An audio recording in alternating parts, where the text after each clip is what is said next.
그리스도인의 생활. 빌립보서 1장 27절에서 30절 말씀입니다. 오직 너희는 그리스도의 복음에 합당하게 생활하라.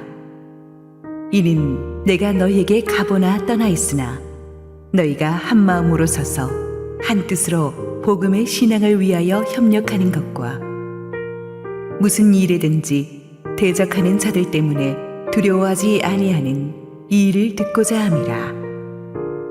이것이 그들에게는 멸망의 증거요 너희에게는 구원의 증거니 이는 하나님께로부터 난 것이라. 그리스도를 위하여 너희에게 은혜를 주신 것은 다만 그를 믿을 뿐 아니라 또한 그를 위하여 고난도 받게 하려 하심이라. 너희에게도 그와 같은 싸움이 있으니 너희가 내 안에서 본 바요 이제도 내 안에서 듣는 바니라. 할렐루야. 우리 하나님께 감사와 영광의 박수 올려드리겠습니다. 함께 기도하시고 하나님 말씀 보겠습니다. 하나님 은혜를 감사합니다. 이 아침에 하나님께서 임재하시고 말씀하시고 부족한 종을 온전히 잡아주시고 우리 주님의 영광만 드러나게 하옵소서. 예수님 이름으로 기도했습니다. 아멘. 감옥에 가두어도 갇히지 않는 사람이 있습니다. 쇠사슬로 묶어두어도 묶이지 않는 사람이 있습니다. 사도 바울이 바로 그런 사람입니다. 어떤 상황 속에서도 하나님을 붙잡고 가는 그를 그의 육체는 묶을 수 있어도 그의 영을 건드릴 수는 없었습니다. 우리는 지난주 바울이 로마 지하 감옥에서 갇혀서도 죽음을 두려워하지 않는 초연한 모습을 보았습니다. 살든지 죽든지 바울의 관심은 오직 한 가지, 그리스도께서 그를 통해서 존귀하게 되는 것이었습니다. 그래서 감옥에 갇혀서도 자기를 가두고 있는 시위대들에게 차례로 복음을 전하는 새로운 전도의 블루오션을 만들어냈습니다. 우리도 감옥에 갇힌 것 같은 어려움에 처할 때가 있지만 좌절하지 말고 믿음의 눈으로 하나님이 주시는 새로운 문을 기대해야 할 것입니다. 그런 우리의 모습을 통해서 우리를 지켜보는 사람들이 격려받고 도전받을 수 있습니다. 많은 사람들이 리더십은 우리가 높은 자리에 있을 때 발휘할 수 있는 것이라고 착각을 합니다. 그렇지만 그렇지 않습니다. 우리가 가장 낮고 힘든 곳에 있을 때라도 어떤 태도로 이 고난을 통과하는가에 따라서 우리는 거룩한 리더십을 주변에 끼칠 수가 있는 것입니다. 바울은 자기가 죽어도 좋지만 그래도 더 살아야 하는 이유는 빌립보 성도들을 위해서라고 했습니다. 자기가 살아서 다시 한번 그들에게 가서 설교하고 기도하고 목양함으로써 빌립보 성도들이 다시 한번 영적으로 업그레이드 될 것을 기대했습니다. 그러니까 바울은 항상 언제 죽어도 자신 있는 천국을 소망하는 사람이었지만 이 땅에서 자기에게 맡겨진 영혼들을 위해선 무슨 일이든 하고 싶은 사람이었습니다. 남들은 병약한 육체를 핑계하고 감옥에 갇힌 걸 핑계하고 자기 연민에 빠질 수 있는 그 시간에 바울은 사람을 보내거나 편지를 써서 각처의 성도들을 위로하고 격려했습니다. 그가 모든 사람에게 살 힘을 불어넣어 준 거예요. 우리가 이 바울을 보면서 느끼는 것은 우리가 자기 중심적으로 살수록 인생이 불행해지고 하나님을 위해서 남을 위해 살면 살수록 인생이 행복해진다는 사실이에요. 우리 주변에 돈 많은 사람들, 잘 나가는 사람들도요, 자기 자신만 위해서 살면 불행해집니다.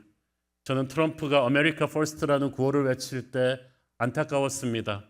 저 사람이 불행의 길로 가는구나. 미국은 전 세계를 위해 존재하는 축복의 통로였는데 미국이 안 나눠주려고 하고 아메리카 퍼스트로 가면 미국이 행복해질 수가 없어요.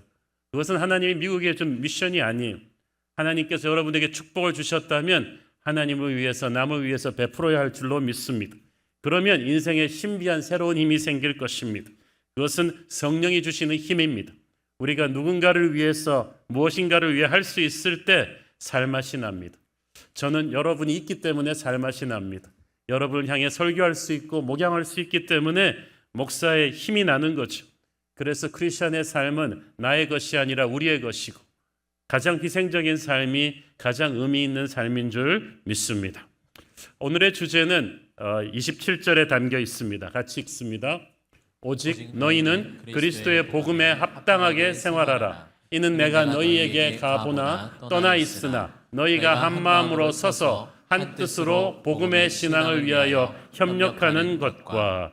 자, 여기서 복음에 합당하게 생활하라고 할 때 바울이 쓴 원어의 뜻은 한 위대한 나라의 시민으로서 부끄럽지 않게 행동하라는 뜻입니다.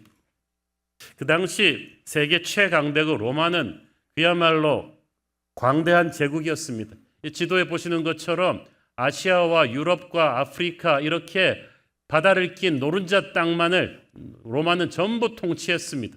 그래서 이 모든 통치한 구간에서 산적과 해적을 소탕한 다음에 길을 깔았습니다. 모든 길은 그래서 로마로 통한다고 했습니다.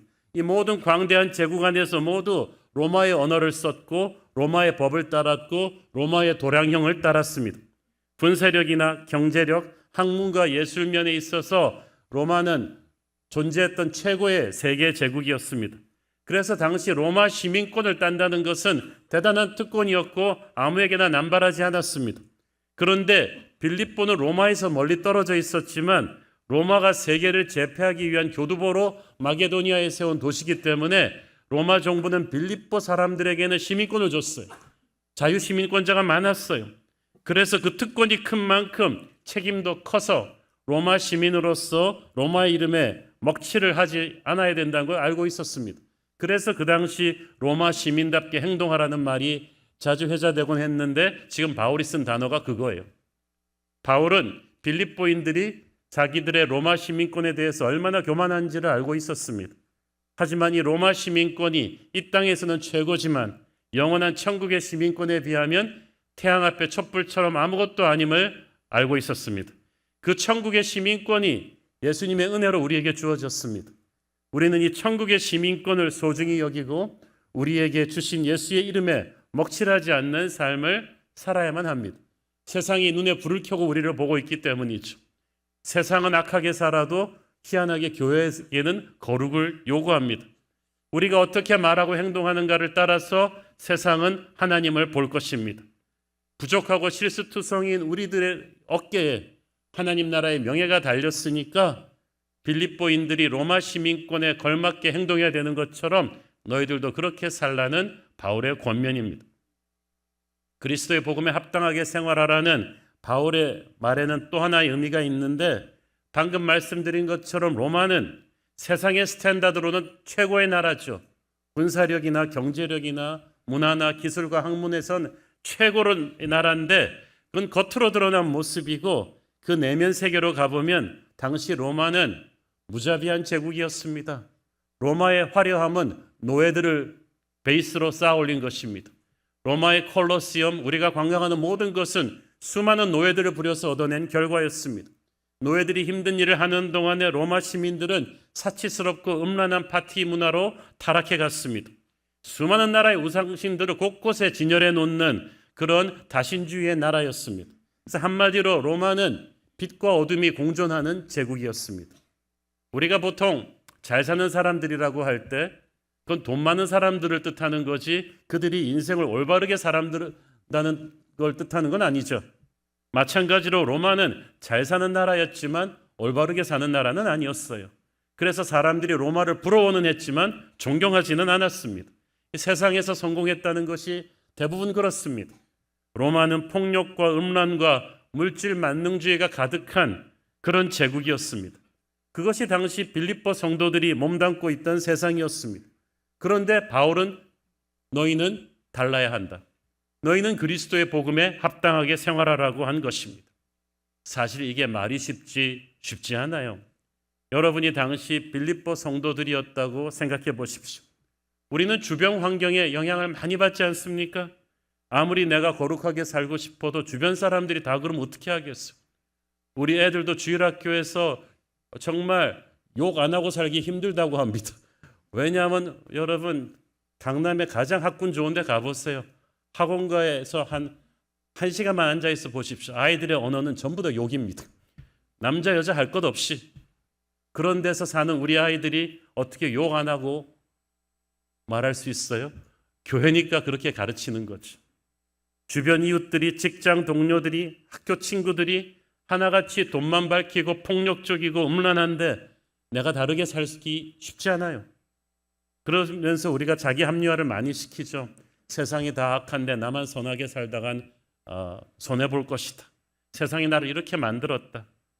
거기다 당시 로마 사람들은 크리스천들을 핍박하고 있었습니다. 안 그래도 힘들어요. 빌립보 성도들은 대부분 무시받던 여인들이거나 노예들이었거든요. 안 그래도 화려한 로마를 지탱하기 위해서 허리가 휠 지경인데 신앙으로 인해서 핍박까지 당하는 상황, 로마에 대한 감정이 좋을 리가 없습니다. 그런데 바울은 그런 로마의 부당함과 불의를 하나도 언급하지 않고 오직 너희는 그리스도의 복음에 합당하게 생활하라. 여기서 오직이라는 영어 접속사는 whatever happens, 세상이 어떻게 돌아가든 상관하지 말아라. 세상이 아무리 타락해도 너는 깨끗해야 된다. 세상이 너를 아무리 핍박해도 너는 그것이 문제가 아니라 주님 앞에서 복음에 부끄럽지 않게 살아라. 특히 그 전 말씀에, 지난주 말씀의 핵심이 뭐였죠? 바울이 많은 핍박을 당하고 있는 상황이에요. 로마가 너희들이 사랑하는 지도자인 나를 너무 핍박하고 있지만 그래도 너희들은 상관없이 그리스도의 복음에 합당하게 생활하라는 거죠. 이게 참 어렵습니다. 우리도 인간인데 자기한테 함부로 하는 사람, 핍박하는 사람한테 신경이 안 쓰일 수가 없죠. 견디기는 하겠지만 로마인들이 이렇게 감히 교회를 핍박하다가 언젠가는 망해버려라 이런 마음도 들지 않겠습니까? 우리는 여기서 바울이 너희는 그리스도의 복음에 합당하게 생활하라고 한 말에 깊은 의미를 새겨야만 합니다. 그리스도의 복음, 그게 뭡니까? 하나님의 아들 예수 그리스도의 생명값을 치르고 우리에게 구원이 주어진 것입니다. 그래서 그 결과 우리에게는 로마 시민권과는 비교도 안 되는 천국 시민권이 주어진 거예요. 그게 복음이에요. 그리스도의 복음에 합당하게 생활하라는 말은 너희를 위해서 흘리신 주님의 보혈에 부끄럽지 않게 살아라. 너는 세상 사람과는 다르다. 예수 그리스도를 믿고 거듭난 순간부터 너의 시간은 세상 사람들이 흥청망청 보내는 크로노스의 시간이 아니라 거룩한 하나님이 지켜보시고 마귀가 지켜보고 있는 카이로스의 시간이 될 것이다. 그래서 너는 부끄럽지 않은 하루의 인생을 살아야 된다는 뜻이에요. 전에 순환절 설교 때 제가 라이언 일병 구하기 영화 말씀드린 적이 있을 거예요. 다시 복습하면 2차 세계대전 때 연합군의 노르만디 상륙 작전 때 얘기입니다. 한 미군 집안에 아들 넷이 있었는데 모두 2차 대전에 참전해서 첫째, 둘째, 셋째가 다 전사했어요. 그런데 마지막 넷째 아들도 적진 김숙희 침투한 낙하산 부대 일원으로 생사를 알 수 없다는 보고가 연합군 사령부에 들어왔습니다. 그 총사령관 마셜 장군은 차마 그 집 엄마한테 아들 넷이 전부 다 나라를 위해 전사했다고 말할 수가 없는 거예요. 그래서 이거는 나라가 한 집안에 할 짓이 아니다. 그래갖고 참모를 불렀어요. 지금 노르망디에 나가 있는 부대 중에서 가장 용맹하고 믿을 수 있는 소대를 하나 뽑아서 적진 깊숙이 침투시켜가지고 이 라이언 일병을 찾아봐라. 어떤 일이 있어서라도 이 라이언 일병은 살아서 부모 품에 돌려보내라. 그것이 미합중국이 조국을 위해 벌써 아들 셋을 바친 집안에 해줄 수 있는 마지막 예의일 것이다. 그래서 이 부대원들이 적진에 침투해가지고 죽을 고비를 넘기면서 이 라이언 일병을 찾아내고 그를 구현시키기 위해서 마지막 한 명까지 장렬히 싸우다가 전부 전사합니다. 마지막 부대장 대위까지 총을 맞고 전사하니까 이 라이언 일병이 얼마나 미안하겠어요. 자기를 위해서 미군에서 가장 용맹한 부대원들이 전멸을 했는데 그 미안한 마음으로 마지막 죽어가는 대위의 손을 잡는 라이언 일병에게 대위가 아주 마지막 대사를 말하죠. Earn this. 이것을 받을 자격을 갖춰라. 너를 위해 흘려진 이 부대원들의 피가 가치가 있도록 너 하나를 살리기 위해서 미합중국이 치러낸 이 피가 가치가 있도록 너는 그렇게 살아야 된다 이 뜻이죠.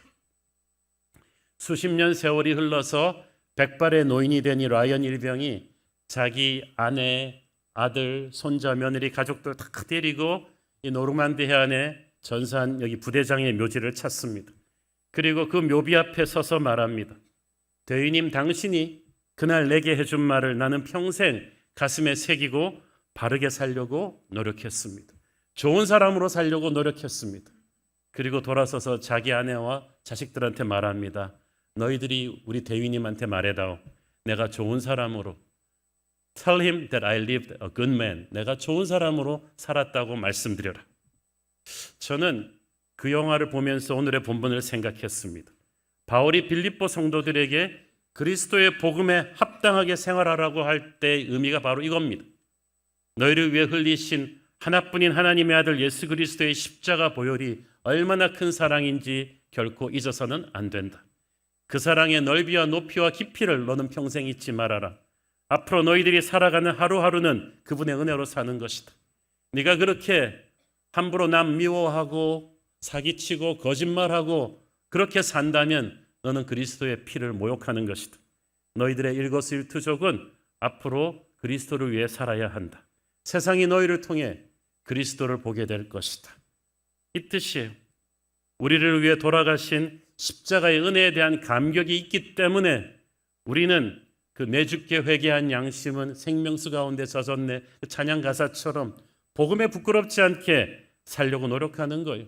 세상이 아무리 타락하든지 그건 상관이 없어요. 세상이 우리한테 아무리 못되게 하든지 그것도 상관이 없어요. 우리는 우리를 위해 돌아가신 그리스도의 피만 생각하면 됩니다. 그 피에 부끄럽지 않게 사는 거예요. 목회를 하다 보면 흑백 논리적인 질문들을 많이 받습니다. 목사님, 예수 믿는 사람이 술 담배 해도 됩니까? 술 담배 한다고 천국 못 가는 건 아니잖아요. 자, 그분한테 대답했습니다. 못 가는 건 아닌데 일찍 가게 된다고.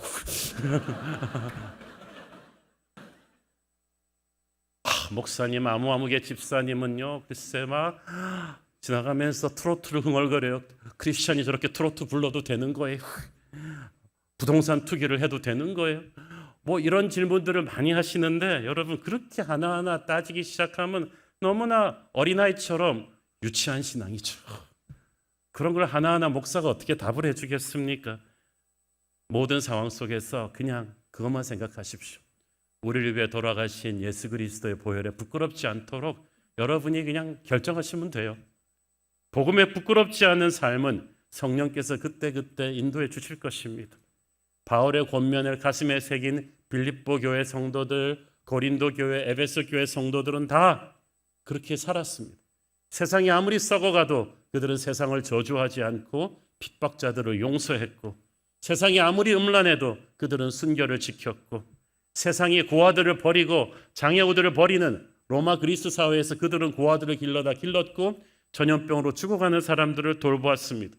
그들은 당시 로마의 잘 나가는 시민들보다 사회적인 지위도 떨어지고 경제적인 능력도 떨어졌지만 적어도 그들보다 더 정직했고 더 사랑이 많았고 더 순결했죠. 경제적으로는 못 살았지만 영적으로는 훨씬 잘 살았어요.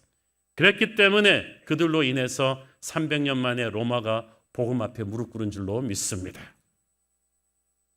우리가 크리스천으로서 복음에 합당하게 사는 길은 여러 가지 방법이 있겠습니다만은 정직하게 사는 거, 남을 도우면서 사는 거, 부지런히 일하는 거 다 있겠습니다만은 바울이 27절에서 가장 강조하는 포인트는 딱 하나, 서로 하나가 되라는 거예요. 한 마음으로 서서 한 뜻으로 신앙을 위해서 협력하라. 왜 이야기를 바울이 하느냐? 다음 주 본문에서도 다루겠지만 빌립보 교회 내부에 지도자들로부터 시작된 분열과 갈등의 조짐이 심각했기 때문이에요. 여러분, 크리스천이 세상 앞에서 가장 복음의 파워를 보여줄 수 있는 길은 서로 사랑하는 것입니다. 예수님께서도 만약 너희가 서로 사랑하면 사람들이 보고 내 제자인 줄 알리라. 제자 훈련의 졸업장은 너희가 서로 사랑하는 모습이라는 거예요. 세상은 미움과 전쟁의 영이 가득합니다. 루시퍼는 사랑할 줄 몰라요. 그렇기 때문에 세상은 크리스천들이 서로를 사랑하는 것을 보면 충격을 받습니다. 우리가 그런 충격을 세상에 줄 때 하나님의 나라가 확장되는 거예요. 100만 마디 말보다도 가장 위대한 웅변은 우리 형제들끼리 서로 사랑하는 거예요. 좀 창피한 일이죠. 불신자들 사랑하라는 것도 아니고 우리 예수 믿는 사람들끼리 제발 서로 싸우지 말고, 교회 안에서 서로 소송 걸지 말고, 서로 분열하지 말고, 파당 짓지 말고 제발 좀 서로 사랑하라는 거죠. 2주 전에 인천 송도에서 전 세계에서 오신 크리스천 지도자들이 로잔 컨퍼런스를 했는데요. 우리 교회가 후원하고 있는 파키스탄의 여자 목사님 우잘라 목사님도 여기 참석하기 위해 왔습니다. 그런데 그 목사님한테 아주 감동적인 간증을 들었습니다. 원래 이분이 파키스탄 분인데 인도와 파키스탄은 원수의 나라잖아요. 서로 이를 가는 그런 나라인데 우리나라, 한국, 일본보다 좀 더하다고 보면 될 거예요. 그런데 로잔 컨퍼런스에서 이 파키스탄 여자 목사님이 인도에서 오신 목사님들을 만났는데 그 인도 목사님들이 이분이 파키스탄 분인 걸 알고 그렇게 사랑으로 대해주더라는 거죠. 축복해 주시고 격려해 주시고 눈물이 핑 돌 정도로. 여러분, 이것이 크리스천의 힘이죠. 인도 사람, 파키스탄 사람이 서로를 축복하고 사랑할 수 있게 하는 힘은 그리스도의 복음뿐입니다. 우리가 그런 모습을 세상 앞에서 보여야 되는데 지금 빌립보 교회가 그러질 못하고 있었던 거예요. 빌립보 교회는 열정도 많고 은사도 많고 힘든 처지에 있는 지도자 바울을 끝까지 도울 정도로 정도 많고 의리도 있는 그런 좋은 교회였어요. 그런데 좋은 교회 안에서 내부 분열이 일어났어요. 이게 제일 안타까워요. 사랑도 많고 영적인 포텐셜이 많은 교회 안에서 갈등이 일어나면 영적인 위기가 와요. 영적 위기가 오면은 무기력해져요. 이게 비단 빌립보 교회만의 일이 아니죠. 한국 교회가 이런 측면에서 지금 하나님 앞에 너무나 부끄럽습니다. 너무나 많은 한국 교단들이, 한국 교회들이, 선교단체들이 내부의 갈등을 이기지 못하고 분열하는 바람에 한때 부흥의 전설을 썼던 교회들이 주저앉았어요. 저는 그런 걸 너무나 많이 봤어요. 그래서 오늘 빌립보 교회에게 주는 이 메시지, 제발 서로 사랑해서 한 마음이 되라. 그래서 그리스도의 복음이 부끄럽지 않게 하라는 이 말이 예사롭게 들리지 않아요. 너희가 한 마음으로 서서 한 뜻이 되라는 이 말은 전투 용어예요. 로마군의 전투 대열은 독특합니다. 여러분 로마군 전쟁 영화를 보셨으면 기억하시겠습니다만은 방패, 아주 큰 방패를 딱딱딱딱 옆에 사람한테 껴가지고 수백 수천 명이 쫙 일렬로 세웁니다. 그 다음에 2열에서는 방패를 조금 더 각을 들어서 올리고 3열에서는 더 들어서 올리면은 이게 거대한 딱정벌레가 진군하는 것처럼 돼요. 비 오듯이 화살이 쏟아져도 뚫을 틈이 없고 적의 기병대도 전차대도 다 튕겨져 나가버리는 거죠. 그래서 그냥 용맹만 믿고 각계 전투하는 야만족들은 로마군의 이 함께 싸우는 보병 부대를 이길 수가 없었어요. 바울은 교회가 그렇게 싸워야 된다는 거야. 특히 복음을 전하는 영적인 전쟁에서 우리가 틈을 보이면 마귀에게 뚫립니다.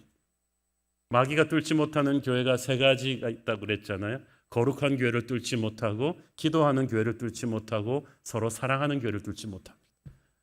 그런데 교회에 틈이 생기면 무너지는 거죠. 27절에서 영어 성경은 한 마음을 one spirit이라고 표현했어요. 영이 하나가 되어야 된다는 뜻이. 영이 하나가 되려면 어떻게 해야 돼요? 함께 기도해야죠. 함께 은혜를 받아야죠. 함께 예배를 드려야죠. 오순절 성령 강림도 그들이 함께 기도할 때, 한 마음이 돼서 기도할 때 불이 임한 것입니다. 마귀는 결코 한 마음으로 기도하는 교회, 영적으로 하나가 된 교회를 뚫을 수가 없어요. 그래서 바울은 그것을 부탁합니다. 28절 또 읽겠습니다. 무슨 일에든지 대적하는 자들 때문에 두려워하지 아니하는 이 일을 듣고자 함이라. 이것이 그들에게는 멸망의 증거요 너희에게는 구원의 증거니 이는 하나님께로부터 난 것이라. 여기서 대적하는 자들이란 교회를 핍박하던 세상 사람들을 말하는데 바울은 크리스천들이 하나가 되어야 되고 둘째 두려워하지 말라고 했어요. 여러분, 우리가 하나님을 위해서 바르게 살려고 할 때 세상은 박수쳐 주지 않습니다. 예수님을 십자가에 못 박은 세상이 우리가 예수 잘 믿는다고 칭찬해 줄 리가 있습니까? 오히려 교회는 제대로 산다면 예수님이 겪으신 일과 똑같은 일을 겪게 될 거예요. 우리는 주님과 같이 되기를 원하면서 주님이 지신 그 십자가와 조롱과 왕따와 멸시는 피해갈 수 있다고 생각합니까? 디모데후서 3장 12절 무릇 그리스도 예수 안에서 경건하게 살고자 하는 자는 박해를 받으리라. 중요한 건 이거예요. 그리스도 예수 안에 있어도 박해는 와요. 그분을 닮아가려 하기 때문에 박해는 오는데 바울이 그걸 두려워하지 말라는 거예요. 여기서 두려워하지 말라는 헬라어 원어도 전투 용어예요. 전투에 나간 말이 밀려오는 적을 보면서 자기도 모르게 뒷걸음질 칠 때 그 말을 표현할 때 쓰였습니다. 교회가 실제 영적인 전쟁에 부딪혀 보면은 저도 모르게 적이 너무 강하니까 뒷걸음질 칠 수가 있어요. 사탄의 특기는 두려움을 심어주는 거죠. 사실 코로나 때는 목사인 저도 두렵더라고요. 교회가 이렇게 오래 예배를 못하면, 이렇게 공권력과 언론이 함께 팀을 합쳐서 교회를 음해하고 공격하면 한국 교회가 남아날 수 있을까? 우리는 다시 예배를 재개할 수 있을까? 설교 준비할 때 두렵고 떨리는 마음이 들었던 것도 사실이에요.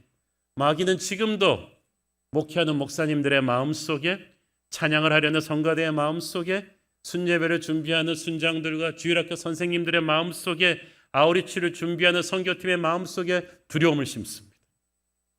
그러나 그게 사탄의 전략이에요. 그런 두려움이 올 때마다 여러분은 그걸 거절하셔야 돼요. 왜냐하면 우리에게 주신 것은 두려움의 영이 아니거든요. 능력과 사랑과 절제의 영이거든요.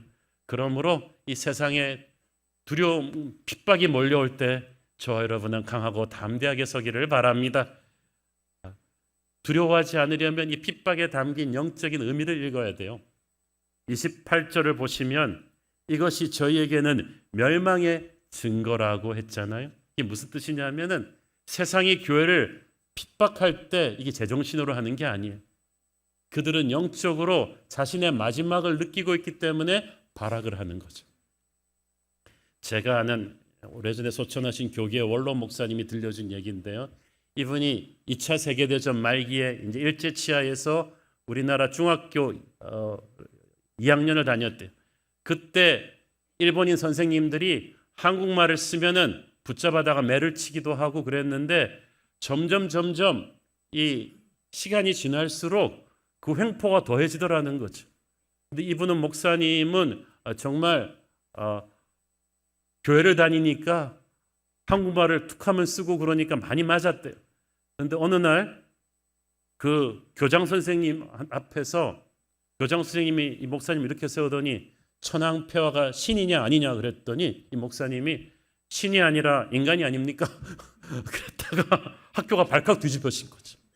그랬더니 이 일본인 교장이 군 장교 출신인데 교무실로 뛰어가더니 새파란 일본도를 가지고 와가지고 이 목사님한테, 이 어린애한테 교도면서 바들바들 떨더라는 거죠.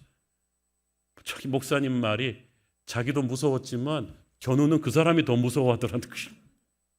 얼굴이 귀신 같았다는 거예요. 자신들의 운명이 곧 진다는 걸 알았기 때문인지 그 일본 사람들이 이성을 잃어가더라는 거예요. 마찬가지로 마지막이 가까울수록 교회를 향한 핍박은 이 어둠의 세력이 자신들의 멸망을 점점 감지하기 시작했다는 증거고요. 동시에 우리 믿는 사람들에게는 구원의 증거입니다. 여러분, 예수 믿는 그 순간부터 원튼 원하지 않든 믿음의 전쟁터에 여러분은 세워진 병사들이고 사탄의 입장에서 보면 여러분이 배신자이기 때문에 가만둘 리가 만무합니다. 그런데 이 핍박이 세어지면 질수록 그게 구원의 증거다. 너희가 구원받은 백성이라는 증거예요.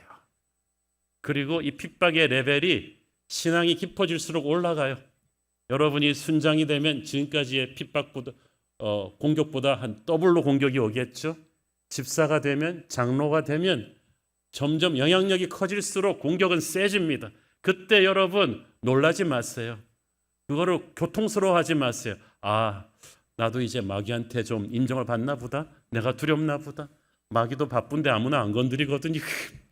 태클이 심할수록 어둠의 세력에게 무서운 존재가 돼가고 있다는 뜻이고, 그럴수록 하나님이 여러분을 인정하고 있다는 얘기예요. 여기서 보면은 그리스도께서 고난도 받게 했다 그랬잖아요. 허락했다는 뜻이. 그 말은 하나님이 보시기에 홍이가 이 정도 고난은 받아낼 수가 있겠구나. 여기서 이 홍이가 이 정도 고난을 받아낼 수 있기 때문에 내가 이걸 허락한다. 하나님이 여러분을 사도 바울급으로 예수님급으로 인정하기 시작할 때 고난을 허락하십니다. 아무나 주님 위해서 고난받을 수 있는 게 아니에요. 한국교회가 영적인 공격에 노출되어 있을 때 여러분이 각자의 스테이션에서 어떻게 하는가에 따라서 판도가 바뀔 수 있어요. 미친 존재감이라는 말이 있잖아요. 단 한 명이 판도를 바꿀 수 있어요. 이세민의 당나라 대군 30만이 고구려 북부를 쑥대밭으로 만들었을 때 안시성 하나가 버텼기 때문에 당 대군이 무너져 내렸잖아요. 하나가 중요해요. 우리 교회는 우리만의 교회가 아닙니다. 새로운 교회 하나만 잘 버텨도 우리는 이 한국교회 영적 전쟁의 판도를 엎을 수가 있습니다. 우리는 그런 자긍심을 가져야 돼요. 그렇기 때문에 이 핍박은 우리가 구원받았다는 증거고 하나님이 우리를 믿어주신다는 증거라는 것을 우리가 확신해야만 합니다. 지금 외롭고 힘들더라도 영적인 공격을 우리가 버텨내고 고난받는 것을 부끄러워하지 말아야 될 줄 믿습니다. 보통 우리 신앙의 진수는 두 가지 경우에 알 수 있는데, 하나는 우리가 모든 것을 가졌을 때고 하나는 우리가 모든 것을 잃었을 때예요. 지금 빌립보 성도들은 가진 게 아무것도 없지만 모든 것을 가진 로마의 핍박에 굴하지 않았습니다. 그래서 주님께서 그들을 귀하게 보셨던 줄로 믿습니다. 감사한 거는 이렇게 핍박을 받다 보면요, 우리한테 거룩한 동지애가 생겨요. 30절 읽습니다. 너희에게도 그와 같은 싸움이 있으니 너희가 내 안에서 본 바요 이제도 내 안에서 듣는 바니라. 지금 빌립보 성도들은 교회 개척 초기부터 바울의 고난을 봤어요. 우리가 사도행전에서 기억하잖아요. 빌립보 교회는 세울 때부터 바울이 얻어맞고 감옥에 갇히고, 그래서 기도해서 지진이 일어나서 감방문이 열리고 간수가 예수 믿는 그런 기적과 고난의 역사였어요. 그걸 너희들이 쭉 봤는데 이제 내가 로마에 와서도 감옥에 갇히고 고난받는 걸 듣는구나. 이 말을 바울이 왜 하겠어요? 지금 빌립보 교회가 고난 중에 있잖아요. 너와 나는 이제 고난의 동지다. 예수님께서 여러분이 고난 가운데 있을 때 왜 예수님을 느낄 수 있는가? 주님이 그렇게 말씀하시기 때문이죠. 너와 나는 이제 십자가의 동지다. 여러분, 주님 위해서 억울한 욕 한 번도 먹어보지 않고 어떻게 예수님의 마음을 이해를 합니까? 주님 위해서 전도하다가 한 번도 거절도 안 당해보고 어떻게 주님의 마음을 이해하겠어요? 바울은 빌립보 성도들이 자신들만 핍박받는 것이 아니라 전 세계 곳곳의 믿음의 형제들이 함께 핍박받는 것을 기억해 주기를 원했어요. 그래서 서로를 위해서 중보하기를 원했어요. 바울의 목회 서신을 보면 이쪽 교회 편지하면서 저쪽 교회를 위해서도 기도하라고 합니다. 우리가 다 이 글로벌 번딩, 이 하나의 동지라는 거죠. 바울은 환경을 바꾼다고 해서 핍박이 그치지 않는다는 걸 알았어요. 바울에게 있어서 빌립보나 로마나 힘들기는 마찬가지. 많은 분들이 사역을 하다가 어려우면 사역지로 옮겨요. 그런데 그러면 비슷한 어려움이 또 따라옵니다. 자꾸 옮겨 다녀 버릇하지 말고 어려움 가운데서 오히려 믿음의 기도의 동지들을 규합해 가지고 한번 버텨보십시오. 이 힘든 싸움을 우리가 홀로 싸우지 않는다는 사실이 우리에게 큰 용기를 줄 줄로 믿습니다. 우리는 그리스도의 복음에 합당하게 생활하라. 그 말은 그리스도의 이름에 부끄럽지 않는 인생을 살라는 뜻이에요. 위대한 정복자 알렉산더 대왕의 군대에는 대왕과 똑같은 이름을 가진 알렉산더라는 병사가 있었습니다. 그 위대한 이름을 가졌으면 지도 반응해야 될 텐데 이 병사가 천하의 말썽꾸러기, 툭하면 싸움질에 술주정에 모두가 혀를 내두르는 문제아였습니다. 그래서 장교들부터 쫄병에 이르기까지 한결같이 모이면 하는 말이 알렉산더 그놈 구제불능이야. 알렉산더 그 자식 때문에 내가 속 썩은 거 생각하면 알렉산더 저런 인간을 낳고도 엄마가 미역국 먹었을까 그러면서 맨날 그 병사를 욕하는 거죠. 근데 알렉산더 대왕도 듣는 귀가 있는데 이게 하루 이틀도 아니고 자기 이름과 똑같은 사람이 욕을 먹으니까 기분이 나쁜 거예요. 게다가 이 병사 요 녀석들이 그 친구 욕하면서 나를 욕하면서 대리만족 느끼나? 뭐 이런 생각도 들고 말이죠. 그래서 어느 날 당장에 그 병사를 잡아오라고 그랬어요. 대왕 앞에 잡혀와서 그 무시무시한 장군들 앞에 서니까 이 병사는 그냥 땅에 바짝 엎드려가지고 사시나무 떨듯 떨었습니다. 대왕이 물었어요. 네가 나와 똑같은 이름을 가진 알렉산더라는 병사냐? 예. 알렉산더 대왕이 칼을 확 뽑았어요. 그리고 병사를 향해 다가갔습니다. 병사가 새파랗게 질려가지고 얼굴을 땅에 박고 빌었어요. 폐하 살려주십시오. 살려주십시오. 그런데 알렉산더 대왕이 말했습니다. 이제부터 내가 너에게 명령한다. 이름을 바꿔라. 아니면 네 인생을 바꿔라. 지금 이 순간부터 네가 둘 중에 하나를 하지 않는다면, 네가 이름을 바꾸지 않고 내일부터 알렉산더라는 이름에 먹칠을 한다면 이 칼은 거침없이 너의 목을 칠 것이다. 그리고 놔줬어요. 알렉산더가 제대로 살았을까요? 안 살았을까요? 사랑하는 성도 여러분, 우리는 알렉산더보다 10,000배 귀한 이름 예수 그리스도의 이름을 받았습니다. 크리스찬이라는 말이 그리스도의 사람이라는 뜻이에요. 그리스도를 닮은 사람이라는 뜻이에요. 사도행전 11장에 안디옥 교회 성도들을 보고 세상 사람들이 붙여준 별명이에요.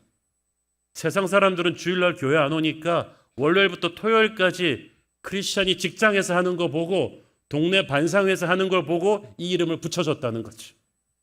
그들이 보니까 너무 자기들과 다르거든요. 자기들은 음란한데 이들은 순결하고, 자기들은 욕을 달고 사던데 이들의 언어는 깨끗하고, 자기들은 거짓말과 미움으로 가득한데 이들은 서로 사랑하고, 자기들은 돈밖에 모르는데 이들은 가난하면서도 남을 돕고 살고, 이걸 지켜보다가 이들이 터뜨린 말이 이 사람들은 그리스도 닮은 사람들이네. 그리스도에 미친 사람들이네. 그래서 붙은 별명이 크리스찬인 거야. 영광스럽게도 우리는 그 믿음의 위대한 선배들 덕분에 크리스찬한 이름을 유산으로 받았는데, 그래서 예수님의 이름을 가슴에 붙이고 살아가는데 우리가 그 이름값을 못하고 있는 게 부끄럽죠. 자기를 구하기 위해 생명을 바친 부대원들을 생각하며 평생 좋은 사람으로 살려고 노력했던 라이언 일병, 영화 속에 그 사람보다 더한 뜨거운 뭔가가 우리에게 있어야 되지 않겠습니까? 천지를 다스리시는 하나님께서 나를 사랑하사 자기의 독생자를 내어줄 만큼 내가 보배로운 존재였다는 믿음, 그분이 부족하고 못난 나를 믿고 계신다는 믿음, 나를 통해서 그분의 영광을 드러내기를 원하신다는 그 믿음이 우리로 하여금 세상을 어떻게 살아야 되는지에 대한 자극제가 되어줄 것입니다.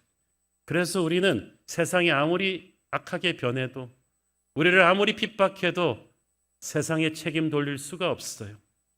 우리는 우리를 위해 돌아가신 복음에 부끄럽지 않게 살면 되는 것입니다. 세상이 분열하고 대립할 때 그래서 교회는 서로 사랑해야 됩니다. 세상이 두려움의 영으로 가득할 때 우리는 담대함과 평안함으로 굳게 서야 됩니다. 우리 힘으로는 불가능하지만 우리 안에 계신 성령의 도우심으로 할 수 있습니다. 우리는 약한 세상을 선한 능력으로 이기는 그리스도의 군대가 될 것입니다. 기도하겠습니다. 주님 은혜를 감사합니다. 그리스도의 복음에 부끄럽지 않은 삶을 살라고 하셨는데 우리는 라이언 일병보다도 못한, 우리를 위해 돌아가신 복음에 부끄러운 언행을 많이 하고 살았던 것 회개합니다. 주님, 이제 마음을 고쳐먹고 우리에게 맡겨진 보배로운 주의 이름을 욕되게 하지 않겠습니다. 선한 능력으로 일어나서 세상 속에 그리스도를 전하는 사람으로 살게 하옵소서. 예수님 이름으로 기도했습니다. 아멘.